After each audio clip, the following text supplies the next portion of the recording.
ನಮಸ್ಕಾರ ಫ್ರೆಂಡ್ಸ್, ನಾನು ಶ್ವೇತಾ ರಾಜೇಂದ್ರನ್ ಮಾತಾಡ್ತಾ ಇರೋದು. ಲಕ್ಷ್ಮಿತಾ ರಾಯರ್ ಮಗಳು ಕನ್ನಡ ಯೂಟ್ಯೂಬ್ ಚಾನಲ್ಗೆ ತಮ್ಮೆಲ್ಲರಿಗೂ ಆತ್ಮೀಯವಾದ ಸ್ವಾಗತ. ಸ್ನೇಹಿತರೆ, ತಮಗೇನಾದ್ರೂ ಹಣಕಾಸಿಗೆ ಸಂಬಂಧಪಟ್ಟಂಥ ಸಮಸ್ಯೆಗಳು ತುಂಬ ಆಗ್ತಾ ಇದೆ ಅಂತ ಅಂದರೆ ಖಂಡಿತವಾಗ್ಲೂ ನಾನು ಹೇಳೋವಂಥ ಈ ಸಣ್ಣ ಉಪಾಯನ ಖಂಡಿತವಾಗ್ಲೂ ಮಾಡ್ಕೊಳ್ಳಿ. ನೀವು ಮಾಡ್ಕೊಳ್ಬೇಕಾಗಿರೋದು ಏನು ಅಂತ ಅಂದರೆ, ಒಂದು ಲವಂಗ ತೊಗೊಳ್ಳಿ, ಒಂದು ಯಾಲಕ್ಕಿ ಕಾಯಿ ತೊಗೊಳ್ಳಿ, ಒಂದು ಮೆಣಸನ್ನು ತೊಗೊಳ್ಳಿ, ಒಂದು ಅರಿಶಿಣದ ಕೊಂಬನ್ನು ತೊಗೊಳ್ಳಿ.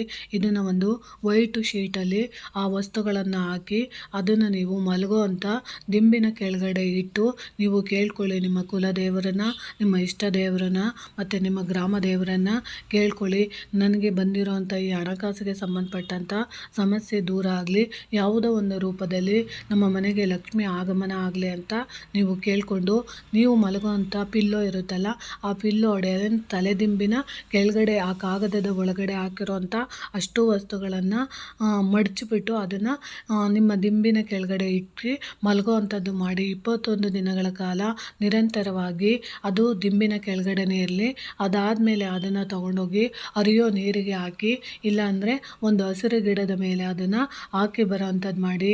ಖಂಡಿತವಾಗ್ಲೂ ನಿಮಗೆ ಹಣಕಾಸಿಗೆ ಸಂಬಂಧಪಟ್ಟಂಥ ಯಾವುದೇ ರೀತಿಯ ಸಮಸ್ಯೆಗಳಿದ್ದರೂ ಅದು ದಿನ ದಿನ ಕ್ರಮೇಣವಾಗಿ ಕಡಿಮೆ ಆಗುವಂಥದ್ದು ಆಗುತ್ತೆ. ಈ ಸಣ್ಣ ಉಪಾಯ ನಿಮಗೆ ಇಷ್ಟ ಆಗಿದೆ ಅಂದ್ಕೊತೀನಿ. ಪ್ರೀತಿಯ ಧನ್ಯವಾದಗಳು ಸ್ನೇಹಿತರೆ.